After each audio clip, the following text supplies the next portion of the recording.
तो नमस्कार और बहुत बहुत स्वागत है एक बार फिर से आपका आपके अपने YouTube channel Galaxy teachers classes में। और हम पुनः उपस्थित हैं आपके लिए सीटेट का प्रीवियस ईयर का पेपर लेकर संस्कृत विषय में। तो आज हम लोग सीटेट का जो प्रीवियस ईयर का पेपर है और जो कब हुआ है, तो 21 दिसंबर 2021 को आज हम लोग 21 दिसंबर 2021 के पेपर के संबंध में हम लोग बातचीत करेंगे। देखेंगे कि 21 दिसंबर 2021 को संस्कृत विषय में क्या पूछा गया था, कौन सा अपठित आया था, अपठित के अंतर्गत कौन सा गद्यांश था और पेडागोजी के प्रश्न कौन कौन से आए थे। तो आज हम लोग 21 दिसंबर 2021 के पेपर की बात करने वाले हैं। तो चलिए शुरुआत करते हैं। सबसे पहले देखिए आपका अपठित दिया हुआ है और अपठित में निर्देश क्या है, तो निर्देश है प्रश्न संख्या 1 से लेकर 8 तक। अधोलिखितम गद्यांशम आश्रित्य, अधोलिखित गद्यांश पर आश्रित प्रश्नानाम प्रश्नों के विकल्पात्मक उत्तरेषु समुचितम विकल्पम चिनुत। अधोलिखित गद्यांश पर आश्रित जो प्रश्न हैं उन प्रश्नों के विकल्पात्मक उत्तरों में से समुचित विकल्प को चुनिए। तो हमें इस गद्यांश पर आधारित जो प्रश्न दिए जा रहे हैं उनके उचित विकल्प का चयन करना है। लेकिन विकल्प का चयन करने से पहले हम लोग संक्षेप में इस गद्यांश के भावार्थ को समझ लेते हैं ताकि विकल्प का चयन करने में हमें कोई मुश्किल ना हो। तो चलिए देखते हैं कि गद्यांश का अर्थ क्या दिया हुआ है। लिखा है अद्यत्वे। अद्यत्वे का मतलब होता है आज के समय में, इस समय की बात की जा रही है। तो अद्यत्वे महानगरेषु पर्यावरणस्य महती समस्या विद्यते। अद्यत्वे आज के समय में जो वर्तमान का समय चल रहा है, इस वर्तमान में महानगरेषु महानगरों में पर्यावरणस्य महती समस्या विद्यते, पर्यावरण की महान समस्या विद्यमान है। अर्थात महानगरों में जो पर्यावरण है उस पर्यावरण की एक बहुत बड़ी समस्या है और वो समस्या क्या है, प्रदूषण है। ठीक है। वाहना नाम संख्या दिनम दिनम वर्धते। महानगरों में वाहनों की संख्या दिन प्रतिदिन बढ़ती जा रही है। वाहनेषु यद ईंधनम प्रयुज्यते, वाहनों में जिस ईंधन का प्रयोग किया जाता है, जो ईंधन प्रयुक्त होता है, तस्य धूमेन वायु, उसके धुएं से जो वाहनों में ईंधन पड़ता है उस ईंधन के जलने से जो धुआं उत्पन्न होता है उस धुएं से वायु निरंतरम प्रदूष्यति। महानगरों की जो वायु है, जो हवा है, वो निरंतर क्या हो रही है, प्रदूषित हो रही है। महानगरेषु तेषां पार्श्ववर्तीषु क्षेत्रेषु, महानगरों में और उनके पार्श्व में, पार्श्व मतलब अगल बगल में स्थित, आसपास में स्थित जो क्षेत्र हैं उनमें उद्योगा नाम जाल निबह भूयो भूयः वर्धते। उद्योगों का, कल कारखानों का, उद्योगों का जो जाल है वो भूयो भूयः निरंतर हर दिन प्रत्येक दिन क्या होता जा रहा है, वर्धते बढ़ता जा रहा है। महानगरों में और महानगरों का जो समीपवर्ती क्षेत्र है, जो उसका पड़ोसी क्षेत्र है, उसमें दिन प्रतिदिन उद्योग कारखानों की, कल कारखानों की जो है संख्या वो दिन पर दिन क्या होती जा रही, बढ़ती जा रही है। अधिकांशतः उद्योगाः प्रदूषण कारिणः सन्ति। और अधिकांश जो उद्योग होते हैं, अधिकांश जो कारखाने होते हैं वो क्या होते हैं, प्रदूषण कारिणः सन्ति, प्रदूषणकारी होते हैं, अर्थात उनसे प्रदूषण फैलता है। यतः, क्योंकि वो प्रदूषणकारी क्यों होते हैं, क्योंकि उद्योगेषु प्रयुक्ता नाम कल यंत्राणाम धूमः, उद्योगों में जो प्रयुक्त कल यंत्र होते हैं, जो मशीनें प्रयोग में लाई जाती हैं, जो यंत्र प्रयोग में लाए जाते हैं, उनका धूमः मतलब धुआं सर्वतः प्रसरति, सब जगह फैलता है। और उन मशीनों के फैलने वाले धुएं से क्या होता है, जब वो सब जगह फैलता है तो वहां का वातावरण क्या होता है, प्रदूषित होता है। अनेन वायु प्रदूषणम सैह सीमान अतिलंघ्य, इनके द्वारा जो फैलाया हुआ वायु प्रदूषण है वो वायु प्रदूषण सैह सीमान, एक सीमा होती है जो सहन के योग्य होती है, उस सहन के योग्य सीमा का भी वायु प्रदूषण क्या कर रहा है, अतिलंघ्य, उसका उल्लंघन करके वायुमंडलम दूषितम करोति, वायुमंडल को क्या करता है, दूषित करता है।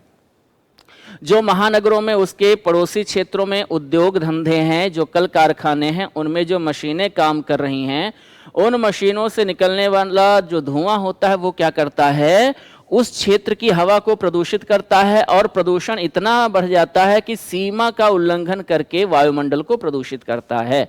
वायु प्रदूषणेन सह ध्वनि प्रदूषणम अपि प्रभुतया वर्धते। ये तो बात हो रही थी, इस वाले अनुच्छेद में बात हो रही थी किसकी, वायु प्रदूषण की। अब वायु प्रदूषण के साथ साथ दूसरा भी प्रदूषण है, जो कौन सा है, ध्वनि प्रदूषण। ठीक है, तो वायु प्रदूषणेन सह, वायु प्रदूषण के साथ ही साथ ध्वनि प्रदूषणम अपि प्रभुततया वर्धते। वायु प्रदूषण के साथ साथ ध्वनि प्रदूषण भी प्रचुर मात्रा में बढ़ता जा रहा है। वाहना नाम कल यंत्राणाम, वाहनों के और कल यंत्राणाम, कल यंत्रों के, यंत्र चालित उपकरणा नाम, और यंत्र से चालित जो उपकरण होते हैं, जो मशीनें होती हैं, उनकी ध्वनयः सम्मिल्य, इन सब की ध्वनियां एक साथ मिल करके, किसकी किसकी ध्वनियां, वाहना नाम, वाहनों की ध्वनियां, कल यंत्राणाम, जो कल कारखाने हैं उनके जो यंत्र हैं उनकी ध्वनियां, और यंत्र चालित उपकरणा नाम, यंत्रों से चालित जो उपकरण हैं उनकी ध्वनियां सम्मिल्य, एक साथ मिल करके, महाध्वनिम उत्पादयन्ति, एक महान ध्वनि को उत्पादित करती हैं, एक महान ध्वनि का उत्पादन करती हैं। विवाहादि महोत्सवे स्वपि, और महानगरों में जो विवाह महोत्सव आदि होते हैं, जो वैवाहिक समारोह होते हैं, उनमें क्या होता है, उच्च स्वरेण वाद्य यंत्राणि वाद्यन्ते, ऊंचे स्वर में वाद्य यंत्र वाद्यंते बजाए जाते हैं। कोई भी वैवाहिक समारोह होता है या कोई भी मांगलिक आयोजन होता है, उसमें उच्च स्वर में वाद्य यंत्र बजाए जाते हैं, डीजे इत्यादि बजाए जाते हैं। इससे क्या होता है, तेषाम तार ध्वनि भी, उनकी जो तार ध्वनि होती है, अर्थात उनकी जो आवाज होती है, उन वाद्य यंत्रों की जो साउंड होती है, जो आवाज होती है, न केवलम वायुमंडलम प्रदूषितम, वह केवल वायुमंडल को ही प्रदूषित नहीं करती है, अपितु लोकानाम मानसिक शांति अपि विनश्यति, अपितु वायुमंडल को ही प्रदूषित नहीं करती है, बल्कि क्या करती है, लोक की, संसार की जो मन की शांति है, उसके मन की शांति को भी क्या करती है, विनश्यति, नष्ट करती है। मानसिक शांति विनाशात, जब मानसिक शांति का विनाश हो जाता है, जब मन की शांति नष्ट हो जाती है, तो क्या होता है, शरीरम रुग्णम भवति, शरीर रुग्ण हो जाता है, अस्वस्थ हो जाता है, बीमार हो जाता है। न केवलम एतद एव, और केवल इतना ही नहीं, और भी क्या होता है, मनसो विक्षोभात, जब हमारा मन विक्षोभ से युक्त होता है, परेशान होता है, तो उससे क्या होता है, हमारा चित्तम उद्विग्नम भवते, चित्त उद्विग्न हो जाता है, चित्त व्याकुल हो जाता है, और जब चित्त व्याकुल होता है तो निद्रा रोग उपजायते, निद्रा रोग उत्पन्न हो जाता है। जब चित्त व्याकुल होता है, मन परेशान होता है, तो इससे क्या होता है, लोगों को नींद नहीं आती है, और जब नींद नहीं आती है तो क्या होता है, निद्रा रोगेण अवसाद, उच्च रक्तचाप, हृदयाघात, कर्क रोगादि व्याधयः, निद्रा रोग से जब लोगों को नींद नहीं आती है तो उससे और कौन कौन सी व्याधियां तैयार होती हैं, कौन कौन से रोग उत्पन्न होते हैं, तो निद्रा रोगेण अवसादः, अवसाद उत्पन्न हो जाता है, व्यक्ति चिड़चिड़ा हो जाता है, अवसादग्रस्त हो जाता है। उच्च रक्तचाप, वह उच्च रक्तचाप का रोगी हो जाता है, हाई ब्लड प्रेशर हो जाता है, और उससे क्या होता है, हृदयाघात, उसको हृदय का आघात पड़ता है, हृदय की गति रुक जाती है, हार्ट अटैक पड़ता है। कर्क रोग आदि, और कर्क रोग आदि व्याधियां जो होती हैं, मतलब कैंसर आदि रोग भी इसी निद्रा रोग के कारण ही उत्पन्न होते हैं। तो ये सारी व्याधियां मानव समाजम निरंतरम त्रासयंती, मानव समाज को निरंतर क्या दे रही हैं, त्रास दे रही हैं, कष्ट दे रही हैं। ध्वनि प्रदूषण जितना अधिक होता है, उससे क्या होता है कि लोगों की चित्त में व्याकुलता उत्पन्न होती है, उनका मन व्यग्र होता है, और मन की व्यग्रता से निद्रा नहीं आती है, निद्रा रोग हो जाता है, और निद्रा रोग से क्या होता है, तो मनुष्य अवसादग्रस्त हो जाता है, उसका रक्तचाप बढ़ जाता है, हृदयाघात का खतरा बढ़ जाता है, कैंसर जैसे रोग भी इसी निद्रा रोग से ही उत्पन्न होते हैं। तो ये सारी व्याधियां मानव समाज को निरंतर क्या करती हैं, त्रास देती हैं, पीड़ा पहुंचाती हैं, कष्ट पहुंचाती हैं। आगे देखते हैं क्या हो रहा है इस और गद्यांश में क्या बताया जा रहा है। तो आगे है अद्य जल प्रदूषण समस्या महती समस्या विद्यते। हमने पढ़ा कि महानगरों में क्या बढ़ रहा है, वायु प्रदूषण बढ़ रहा है। महानगरों में क्या बढ़ रहा है, तो ध्वनि प्रदूषण बढ़ रहा है। लेकिन वायु प्रदूषण और ध्वनि प्रदूषण के साथ एक और समस्या महानगरों में देखने को मिल रही है, वो क्या है, जल प्रदूषण स्यापि महती समस्या विद्यते। आज महानगरों में जल प्रदूषण की भी एक बहुत बड़ी समस्या दिखाई देती है। गृहाणाम प्रदूषितम जलम, घरों का जो दूषित जल होता है, लोग कपड़े धुलते हैं, कपड़ों को धुलने में नाना प्रकार के डिटर्जेंट पाउडर, केमिकल युक्त पाउडर का प्रयोग करते हैं, साबुन इत्यादि का प्रयोग करते हैं, उससे क्या होता है, जल प्रदूषित होता है। तो घरों का वह प्रदूषित जल और उद्योगा नाम रसायन मिश्रित जलम, उद्योगों का, कल कारखानों का जो केमिकल युक्त जल होता है, पानी होता है, रसायन युक्त पानी होता है, निस्सरण नलिका भी निकलने वाली नालियों के द्वारा, वो पानी नालियों के द्वारा निकलता है घरों से और कल कारखानों से, और नाली जो होती है उस पानी को ले जाकर कहाँ छोड़ती है, नदीशु, नदियों में गिरता है जाके। तो नदीशु गत्वा, नदियों में जाकर के, नालियों के द्वारा निकल करके वह पानी नदियों में जाता है और क्या करता है, ताह प्रदूषिताह करोते, उन नदियों को क्या करता है, प्रदूषित करता है। अस्मादेव कारणात, और इसी कारण से नदी नाम जलम पेयम न भवति, नदियों का जल इसी कारण से पेय नहीं होता है, अर्थात नदियों का जल आज पीने योग्य नहीं रह गया है। क्यों? क्योंकि उसमें घरों का और कल कारखानों का दूषित पानी नालियों के माध्यम से गिरता है। तो नदियों का जल भी क्या हुआ, प्रदूषित हो गया और वह पीने योग्य नहीं बचा। और जब पीने योग्य नहीं है तो प्रदूषितेन जलेनापि बहवो व्याधयः उत्पाद्यन्ते, प्रदूषित जल को फिर वहां के लोग पीते हैं और प्रदूषित जल को पीने से भी बहवो व्याधयः उत्पाद्यन्ते, बहुत सारी बीमारियां उत्पन्न होती हैं। यद्यपि प्रशासनैः स्वायत्त संस्थाभिः संयुक्त राष्ट्र संघादिभिः विश्व संस्थाभिः प्रदूषणं नियंत्रयितुं निरंतरं प्रयत्नाः क्रियन्ते। ठीक है, यद्यपि प्रशासनैः, प्रशासन के द्वारा, स्वायत्त संस्था भी, स्वायत्त संस्थाओं के द्वारा, और संयुक्त राष्ट्र संघाधि भी, जो संयुक्त राष्ट्र संघ है उसके द्वारा संचालित जो विश्व संस्थाएं हैं उनके द्वारा प्रदूषणम नियंत्रितुम, प्रदूषण को नियंत्रित करने के लिए निरंतरम प्रयत्नाः क्रियन्ते, निरंतर प्रयत्न किए जाते हैं। परंतु फिर भी प्रदूषणम अधिकाधिकम वर्धते, प्रदूषण दिन पर दिन और अधिक बढ़ता जा रहा है।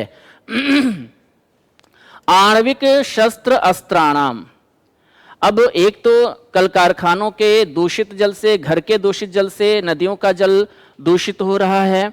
उसके अतिरिक्त हमारे यहाँ इस संसार में आए दिन क्या होता है, आणविक शस्त्र अस्त्राणाम परीक्षणैः अपि, आणविक शस्त्र और अस्त्रों का परीक्षण होता है। आणविक शस्त्र का मतलब जो हमारे एटम बम इत्यादि होते हैं, मिसाइल्स होती हैं, इन सब का क्या होता है, परीक्षण होता है। और इनके परीक्षण से भी क्या होता है, वायुमंडलम प्रदूषितम भवति। आणविक शस्त्रास्त्राणाम परीक्षणैः अपि, आणविक शस्त्र अस्त्रों के परीक्षण से भी क्या होता है, वायुमंडल प्रदूषित होता है। निरंतरम वर्धमानायाः प्रदूषण समस्यायाः, निरंतर का मतलब है हर समय बढ़ती हुई, वर्धमानायाः मतलब बढ़ती हुई, प्रदूषण समस्यायाः, प्रदूषण की ये जो समस्या है इसका नियंत्रणम, इसका नियंत्रण सर्वथा आवश्यकम वर्तते, सर्वथा आवश्यक है। जो प्रदूषण की ये समस्या है ये दिन प्रतिदिन क्या हो रही है, बढ़ती जा रही है। तो निरंतर बढ़ती हुई इस प्रदूषण की समस्या का नियंत्रण जो है ये सर्वथा आवश्यक है, हर प्रकार से क्या है, आवश्यक है। अन्यथा कालांतरे, अगर इस प्रदूषण को रोका नहीं गया, नियंत्रित नहीं किया गया, तो कालांतरे, कालांतर में क्या होगा, आने वाले समय में क्या होगा, पृथ्वी जीवन योग्य ना भविष्यति, ये पृथ्वी जीवन के योग्य नहीं रह जाएगी। अगर समय रहते प्रदूषण को नियंत्रित नहीं किया गया तो ये जो पृथ्वी है, जो हमारे लिए जीवनदायिनी है, जिस पर हम लोग जीवित हैं, ये पृथ्वी आने वाले समय में जीवन के योग्य नहीं रह जाएगी, अर्थात यहाँ से जीवन समाप्त हो जाएगा। यद्यपि वैज्ञानिक आविष्कारैः मानवस्य महान उपकारः कृतः, यद्यपि वैज्ञानिकों के द्वारा किए गए आविष्कार जो हैं वो मानव के लिए क्या है, उपकारी हैं। वैज्ञानिकों के द्वारा किए गए आविष्कार यद्यपि मानव का उपकार करते हैं, परंतु पर्यावरण से हानि अपि कृता, परंतु वो पर्यावरण की हानि भी करते हैं।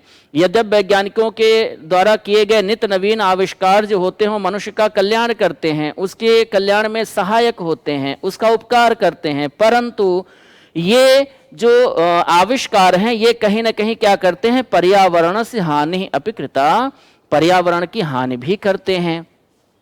अतएव वैज्ञानिकैः मिलित्वा विचारयितव्यम, इसलिए वैज्ञानिकों के द्वारा मिल करके विचार करना चाहिए। यद कि वैज्ञानिक ज्ञान से प्रयोग मानवस्य विकासाय एव भवेत, वैज्ञानिकों के साथ मिलकर के ये विचार करना चाहिए। क्या विचार करना चाहिए, तो वैज्ञानिकों के साथ मिलित्वा मतलब मिल करके, विचारयितव्यम ये विचार करना चाहिए।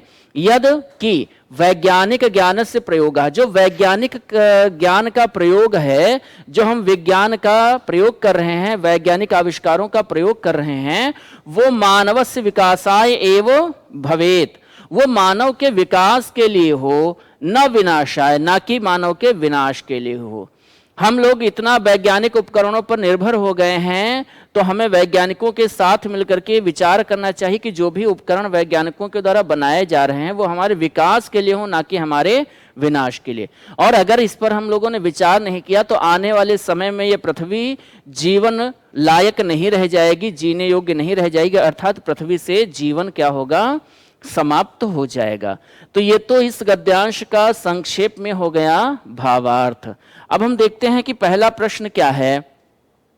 तो पहला प्रश्न है वाहनैः पर्यावरणम कथम प्रदुष्यति। वाहनैः मतलब वाहनों के द्वारा, पर्यावरणम कथम प्रदुष्यति, पर्यावरण को कैसे प्रदूषित किया जाता है। वाहनों के द्वारा पर्यावरण कैसे प्रदूषित होता है, तो वाहनों के द्वारा पर्यावरण कैसे प्रदूषित होता है, विकल्प हैं वाहना नाम बाहुल्येन विचरण योग्यम स्थानम न अवशिष्यते, वाहनों की अधिकता से विचरण योग्य, घूमने योग्य, बाहर निकलने योग्य स्थानम न अवशिष्यते, स्थान ही नहीं अवशेष रह गया है। वाहनों की इतनी अधिकता है कि बाहर निकलने योग्य स्थान ही नहीं शेष रह गया है।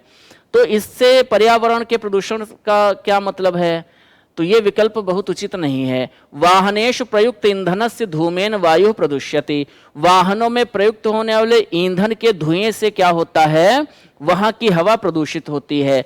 वाहना नाम कृते राजमार्गान निर्मातुम वृक्षाः विनष्टा, वाहनों के लिए राजमार्गों का निर्माण होता है और राजमार्गों के निर्माण के लिए वहां के वृक्ष जो होते हैं, जो पेड़ पौधे होते हैं, वो नष्ट कर दिए जाते हैं। ये भी बात सही है, इसके कारण भी प्रदूषण बढ़ रहा है, लेकिन ये पंक्ति इस गद्यांश में है नहीं। हमको गद्यांश पर आधारित ही प्रश्न का उत्तर देना है। वाहना नाम निर्माणार्थम निर्माणशालासु कृषि योग्या भूमि प्रयुक्ता, वाहनों के निर्माण के लिए निर्माण शालाओं के लिए कृषि योग्य भूमि का प्रयोग किया जा रहा है। तो हमारा सही उत्तर यहाँ पर अगर देखा जाए क्या होगा इस गद्यांश के अनुसार, तो बी विकल्प बिल्कुल सही उत्तर है। वाहनेषु प्रयुक्त ईंधनस्य धूमेन वायु प्रदुष्यति, वाहनों में प्रयुक्त होने वाले ईंधन से क्या होता है, ईंधन से धुआं निकलता है और उस धुएं से क्या होता है, वायु प्रदूषित होती है। तो बी विकल्प सही उत्तर है।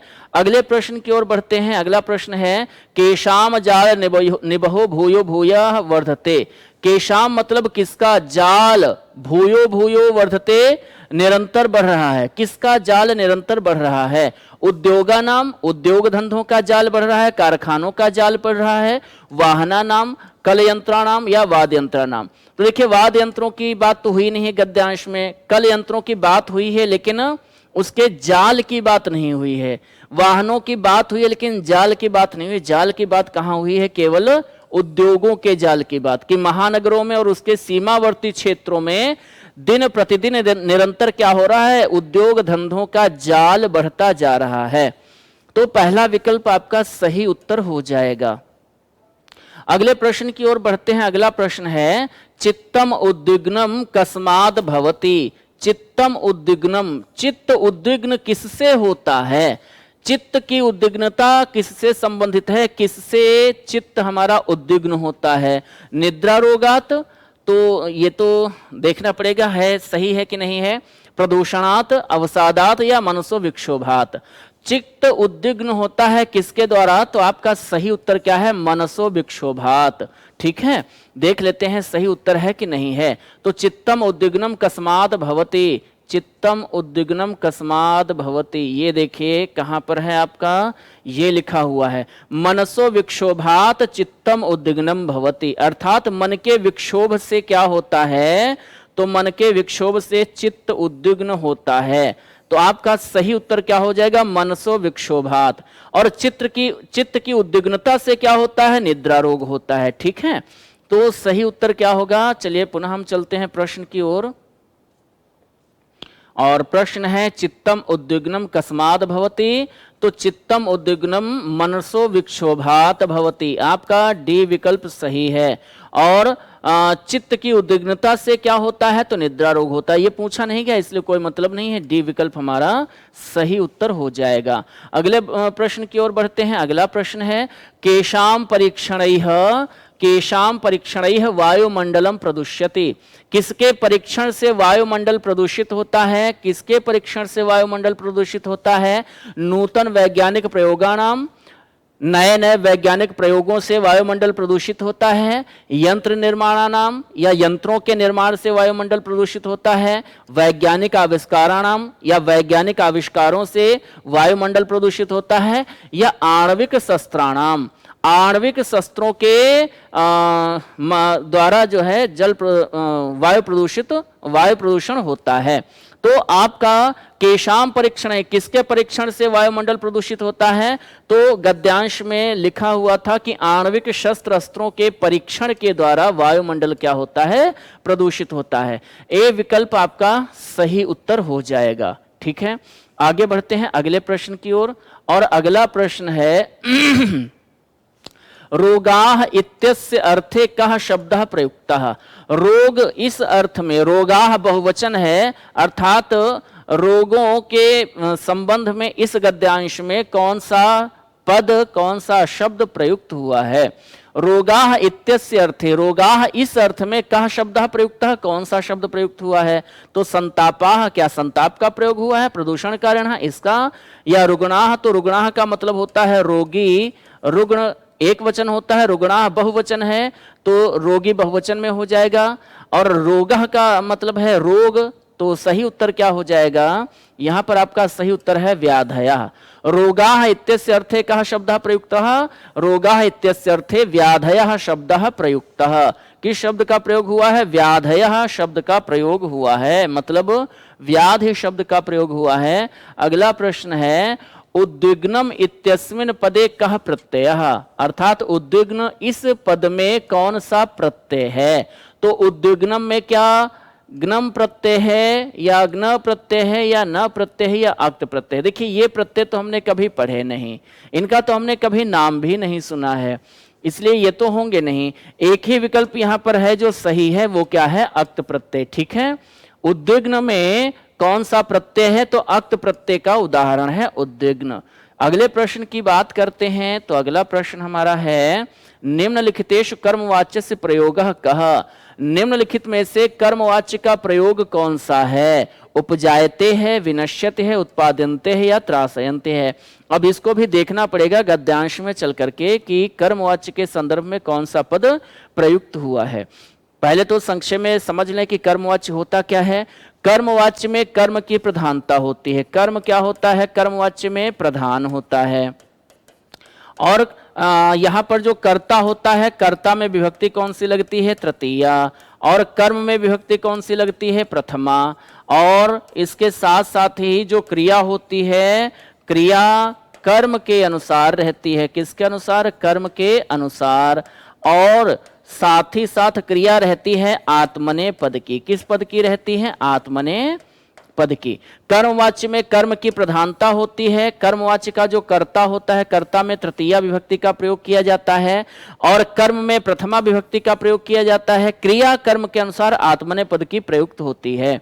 ये कर्मवाच्य की परिभाषा है, नियम है। अब हम देखते हैं कि यहाँ पर सबसे पहले यही पर देखते हैं कि आत्मनेपद की क्रियाएं कौन कौन सी हैं। देखिए त्रासयन्ति जो है ये परस्मयी पद है। ये कौन सा पद है?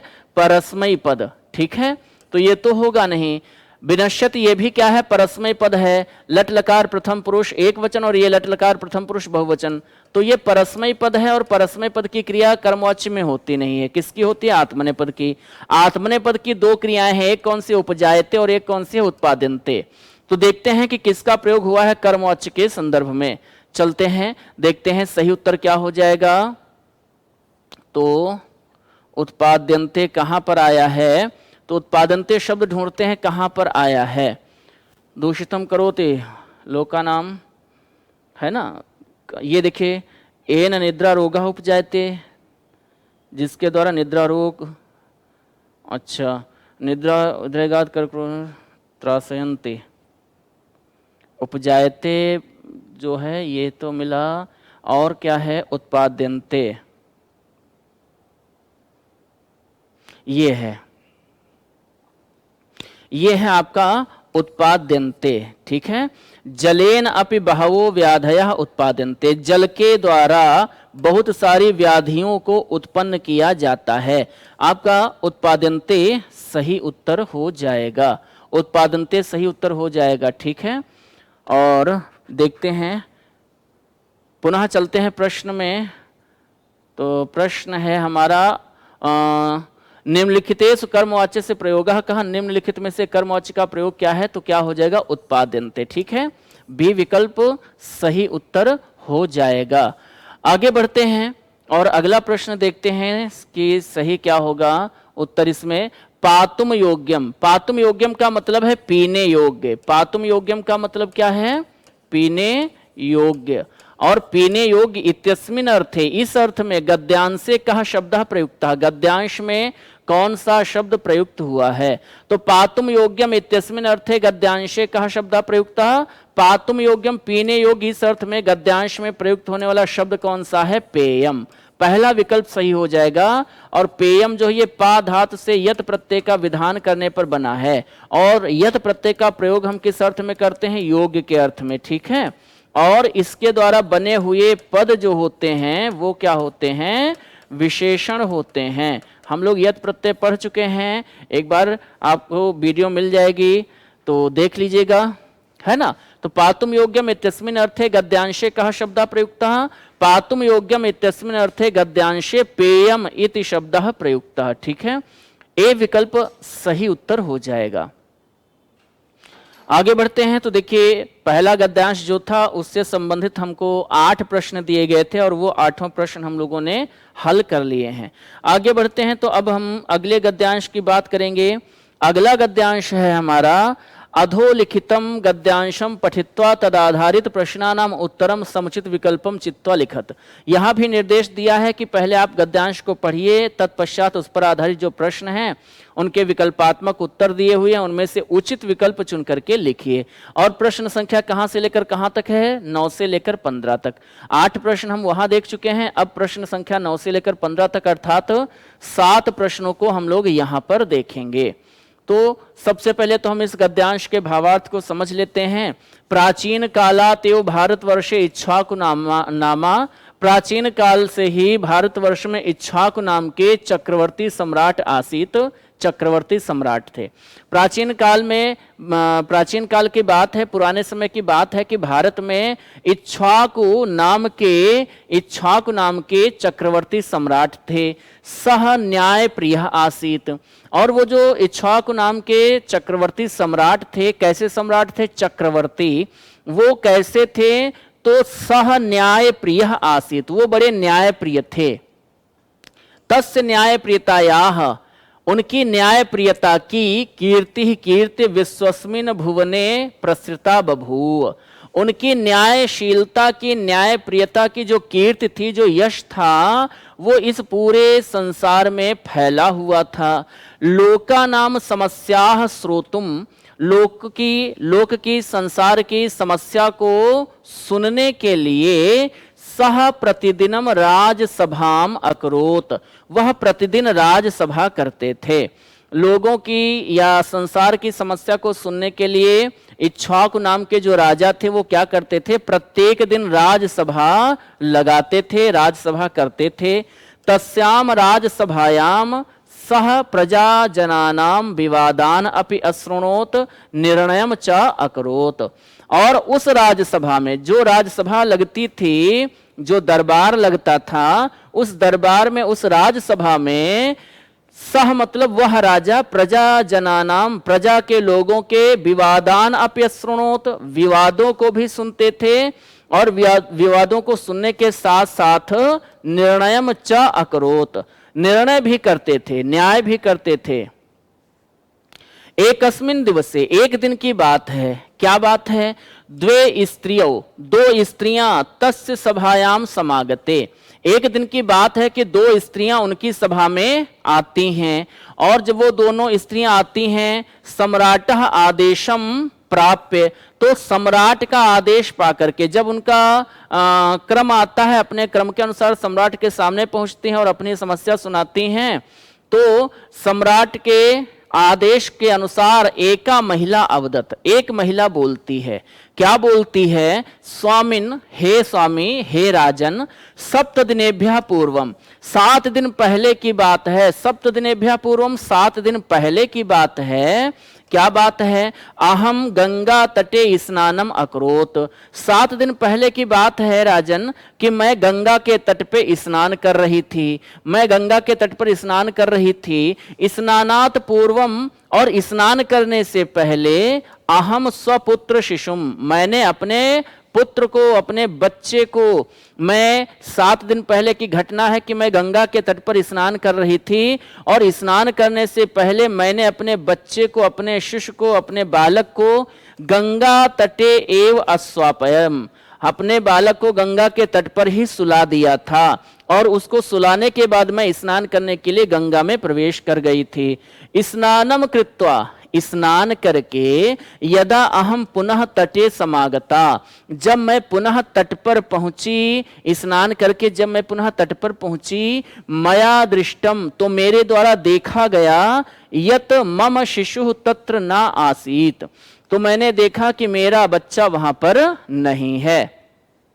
राजा का दरबार लगा हुआ था, राजसभा लगी हुई थी, 2 महिलाएं पहुंचती हैं और राजा का आदेश पा करके एक महिला बताती है कि उसकी समस्या क्या है। तो कहती है कि आज से 7 दिन पूर्व की घटना है, बात है कि मैं गंगा के तट पर स्नान करने के लिए गई थी, और स्नान करने से पहले मैंने अपने बच्चे को गंगा के तट पर सुलाया था, और जब मैं स्नान करके वापस आई तो मैंने देखा कि मेरा बच्चा वहां पर नहीं था।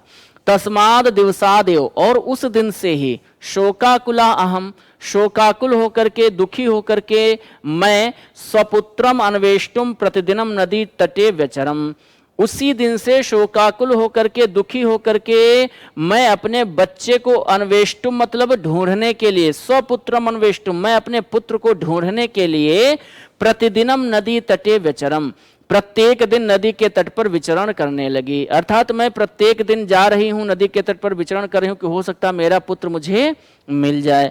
अद्य मया, इसी क्रम में, मैं तो रोज जाती हूं अपने बच्चे को ढूंढने के लिए, और इसी क्रम में अद्य, आज, मया स्वपुत्रः अस्याह स्त्रयः अंके दृष्टः, और इसी क्रम में मेरे द्वारा मेरा पुत्र अस्याह स्त्रियः, इस स्त्री के अंके दृष्टा, अंक में देखा गया। आज मैंने इस स्त्री के अंक में, अंक मतलब क्या होता है? गोद। तो आज मैंने इस स्त्री की गोद में अपने बेटे को देखा। यह खलु शिशु अस्याह महिलायाः सांप्रतम अंके विद्यते, और यह शिशु, जो, यह मतलब क्या होता है? जो शिशु अस्याह महिलायाः, जो शिशु, जो बच्चा इस महिला की अंके विद्यते, अंक में विद्यमान है, सांप्रतम इस समय, जो बच्चा इस समय इस महिला के अंक में, इस महिला की गोद में विद्यमान है, खलु निश्चित रूप से, सह ममैव पुत्रः, वह मेरा ही पुत्र है। इस समय इस महिला की गोद में जो बच्चा है, निश्चित रूप से यह बच्चा मेरा ही है। परंतु सा मह्यम न ददाति, लेकिन मेरे कहने के बाद भी ये महिला मेरा बच्चा न मह्यम ददाति, मुझको नहीं दे रही है। ये बात पहली वाली महिला ने राजा को बताई, और राजा ने जब उसकी बात सुनी तो राजा ने फिर दूसरी महिला को आदेश दिया कि हाँ भाई तुम भी अपना पक्ष रखो। तो राज्ञः आदेशम प्राप्य अपरा स्त्री अवदत, राजा की आज्ञा प्राप्त करके, राजा का आदेश पा करके दूसरी स्त्री ने कहा, स्वामिन, हे स्वामी, क्षम्यताम, क्षमा कीजिए, मुझे क्षमा कीजिए। इयम स्त्री मिथ्या वदति, मुझे क्षमा कीजिए, लेकिन यह स्त्री जो है यह मिथ्या बोल रही है, झूठ बोल रही है, गलत कह रही है। एषः शिशुः ममैव पुत्रः, मेरी गोद में जो यह बच्चा है ये इसका बेटा नहीं है, ये इसका पुत्र नहीं, बल्कि यह मेरा ही पुत्र है। एषः शिशुः ममैव पुत्रः, ये शिशु मेरा ही पुत्र है। किम भवान न पश्यति, क्या आप नहीं देख रहे हैं? आप भी देख रहे हैं। यत कि शिशु अयम मया सह कीदृशः संसक्तः अस्ति, कि यह बच्चा जो है, शिशु अयम, यह शिशु, यह बच्चा, आप भी तो देख रहे हैं कि यह बच्चा मया सह, मेरे साथ, कीदृशः संसक्तः अस्ति, किस तरह से संसक्त है, घुला मिला है, कितना मेरे साथ मतलब प्रेम से रह रहा है। तो आप भी तो देख रहे हैं कि ये बच्चा मेरे साथ कितना घुला मिला है, कितना संसक्त है। और मम अंके स्मयति, ये देखिए मेरी अंक में ये क्या कर रहा है, स्मयति, मुस्कुरा रहा है। क्रीडत च, और खेल भी रहा है। अगर मेरा बच्चा ना होता तो क्या भला ये मेरी गोद में मुस्कुराता, मेरी गोद में क्या खेलता? आप देख रहे हैं कि कितना मुस्कुरा रहा है और खेल भी रहा है। यदि शिशु अयम तस्याह अपि अंके एवं एव क्रीडते, अगर ये मेरा बच्चा इस महिला की अंक में, गोद में जा करके एवं एव क्रीडते, ऐसे ही खेलता, तदा तस्मै दीयताम, तो उसको दे दिया जाता। ठीक है, अगर ये कह रही कि ये मेरा बच्चा है तो ये आप देखिए कि मेरी गोद में कितना प्रसन्न है और खेल रहा है, मैं इस बच्चे को इस महिला के अंक में देती हूँ, इसकी गोद में देती हूँ। अगर ये बच्चा इस महिला की गोद में भी ऐसे ही खेलता है, मुस्कुराता है, तो तदा तस्मै दीयताम, तो इसको दे दिया जाना चाहिए। अन्यथा ममयो पार्श्वे स्यात्, और अगर इसकी गोद में नहीं मुस्कुरा रहा है, नहीं खेल रहा है, तो फिर ये मेरे पास ही रहना चाहिए। ये बात दूसरी महिला ने राजा से कही। सम्राट द्वितीयायाः स्त्रियः तर्कम श्रुत्वा, सम्राट ने दूसरी स्त्री के तर्कों को सुन करके क्या किया, प्रथमाम स्त्रियम अवदत, पहली स्त्री से कहा, त्वम एनम शिशुम गृहाण, कहा कि तुम इस बच्चे को ले लो।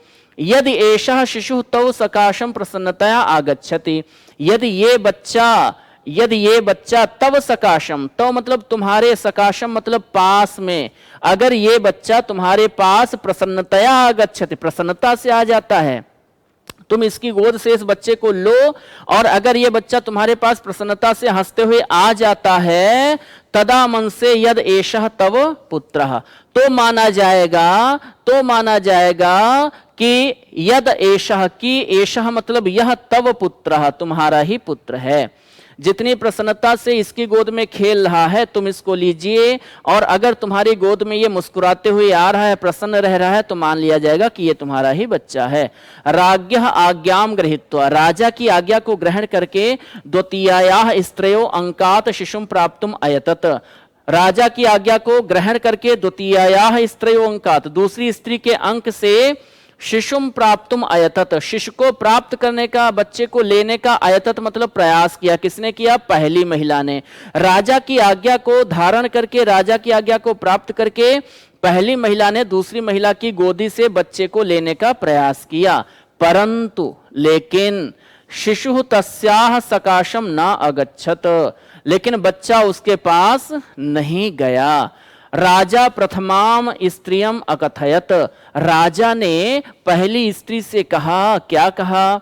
देवी, हे देवी, यदि एषः शिशु तव, यदि यह पुत्र तुम्हारा है, यदि एषः शिशु तव पुत्रः, यदि यह बच्चा तुम्हारा पुत्र है, तदा अवश्यमेव तुम अगच्छेत, तो अवश्य ही तुम्हारे पास इसको आना चाहिए था।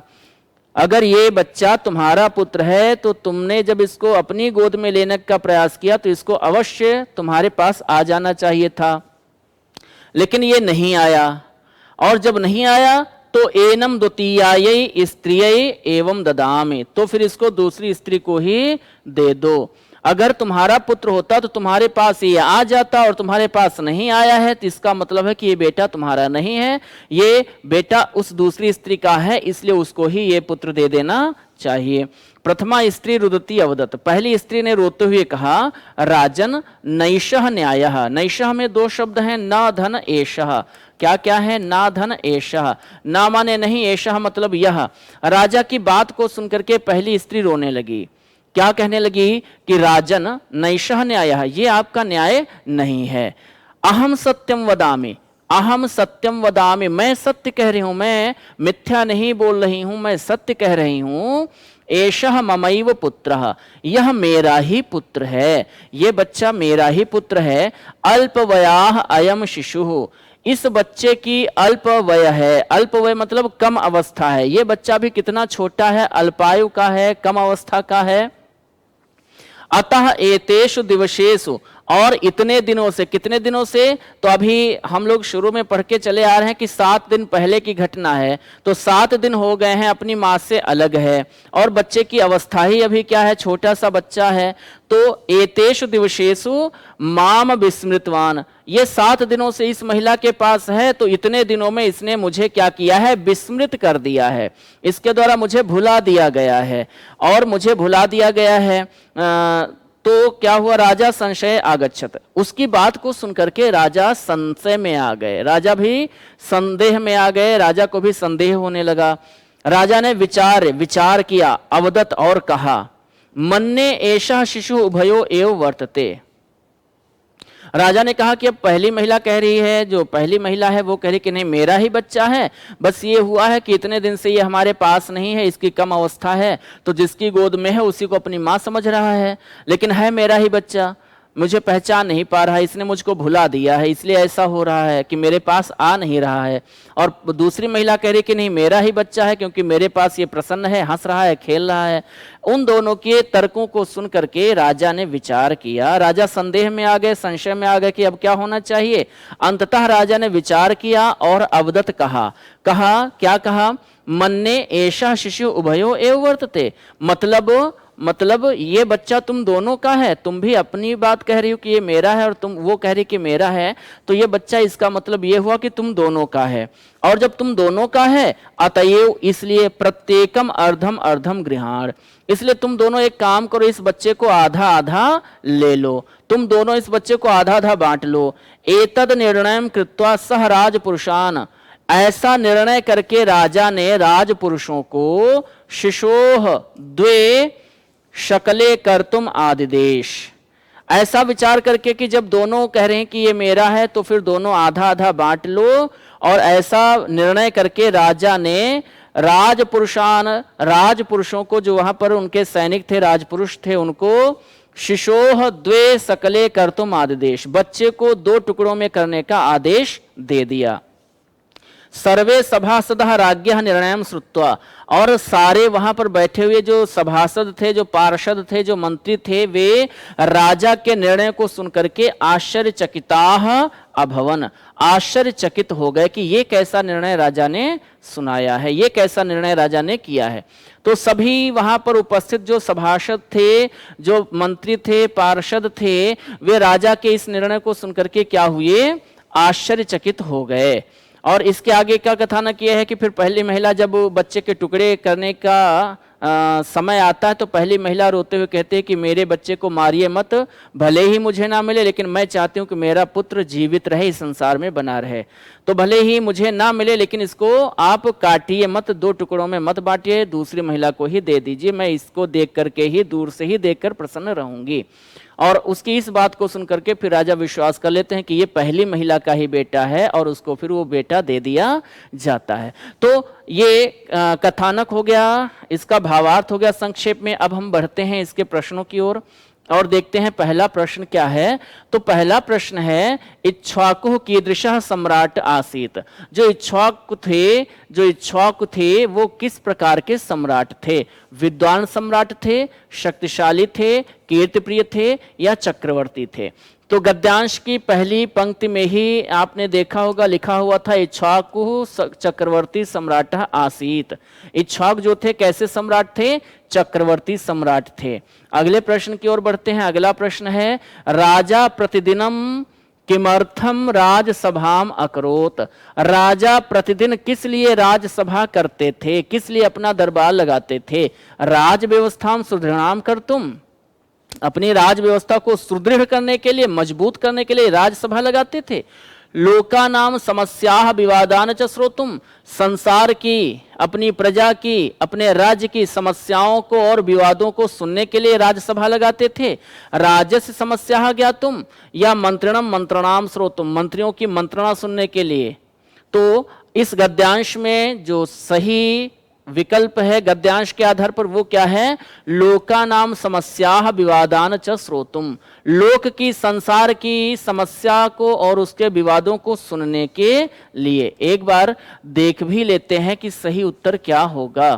तो हम लोग गद्यांश में चलते हैं और देखिए, लोका नाम ये लिखा हुआ है, लोका नाम समस्या श्रोतुम, लोक की समस्या को सुनने के लिए। ठीक है, क्या करते थे? प्रतिदिनम राजसभाम अकरोत। ठीक है, और उनकी राजसभा में प्रजा के विवादों को भी सुना जाता था और निर्णय किया जाता था। तो हमारा जो सही उत्तर होगा इस दूसरे प्रश्न का कि राजा प्रतिदिन किस लिए राजसभा लगाते थे? लोका नाम समस्या विवादान च श्रोतुम। ठीक है, सी विकल्प सही उत्तर हो जाएगा। तो तीसरा विकल्प सही है, सी विकल्प यहां पर सही उत्तर है। अगले प्रश्न की ओर बढ़ते हैं। गंगा तटे का स्नानम अकरोत। गंगा तटे, गंगा के तट पर, का मतलब कौन स्नान कर रहा था? तो प्रथमा स्त्री, द्वितीया स्त्री, शिशोः मातृस्वसा, मातृस्वसा या राज्ञा पुत्री, राजा की पुत्री।